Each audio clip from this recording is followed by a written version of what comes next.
Kunnickal opticals, Erumalloor.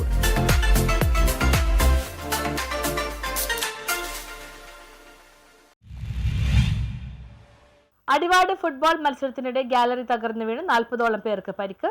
ആശുപത്രിയിൽ കഴിയുന്നവരെ Antony John MLA സന്ദർശിച്ചു. പല്ലാരിമംഗലം പഞ്ചായത്തിൽ അടിവാട് ടൗണിന് സമീപം മാലിക് മിനാർ പബ്ലിക് സ്കൂൾ ഗ്രൗണ്ടിൽ ഹീറോയൻസ് ക്ലബ് സംഘടിപ്പിച്ച ഫുട്ബോൾ ഫൈനൽ മത്സരത്തിനിടെയാണ് അപകടമുണ്ടായത്. ഗ്രൗണ്ടിലെ ഒരു വശത്തുണ്ടായിരുന്ന ഗാലറിയാണ് കളി നടക്കുന്നതിനിടെ പൊളിഞ്ഞു വീഴുകയായിരുന്നു.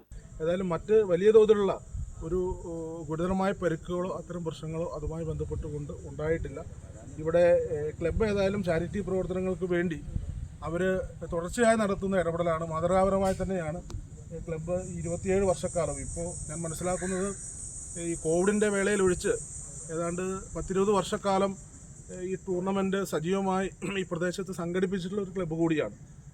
സംഘാടകർ അറിയിച്ചിട്ടുള്ള അനുസരിച്ചാണെങ്കിൽ ഞാൻ ആദ്യം സൂചിപ്പിച്ചതുപോലെ 2000ഓളം വരെ വരുന്ന ആളുകളെ ഉൾക്കൊള്ളാൻ കഴിയുന്ന 8 നിലകളിലായിരുന്നു ഗാലറി ക്രമീകരിച്ചിരുന്നത്. 2000ഓളം പേർ കാഴ്ചക്കാരായി ഉണ്ടായിരുന്നു. സംഭവം പറഞ്ഞെത്തിയ പോത്താനിക്കാട് പോലീസും ഫയർഫോഴ്സും നാട്ടുകാരും ചേർന്ന് രക്ഷാപ്രവർത്തനം നടത്തി പരിക്കേറ്റവരെ വിവിധ ആംബുലൻസുകളിൽ കോതമംഗലത്തെ ആശുപത്രികളിൽ എത്തിച്ചു. പരിക്കേറ്റവരിൽ ആരുടെയും നില ഗുരുതരമല്ല. ഡീൻ കുര്യാക്കോസ് MP പരിക്കേറ്റവരെ ആശുപത്രിയിൽ സന്ദർശിച്ചു. ആന്റണി ജോൺ MLAയും സന്ദർശിച്ചു. Aluva Rajagiri, Thodupuzha Baby Memorial, Muthalakkulam Holy Family, Kothamangalam Baselios എന്നീ ആശുപത്രികളിൽ ചികിത്സയിൽ കഴിയുന്നവരെയാണ് ആന്റണി ജോൺ MLA സന്ദർശിച്ചത്. Pallarimangalam panchayat vice president OE Abbas, CPIM Pallarimangalam local secretary MM Bakkar, club ഭാരവാഹികൾ എന്നിവരും MLAയോടൊപ്പം ഉണ്ടായിരുന്നു. News bureau, Kothamangalam.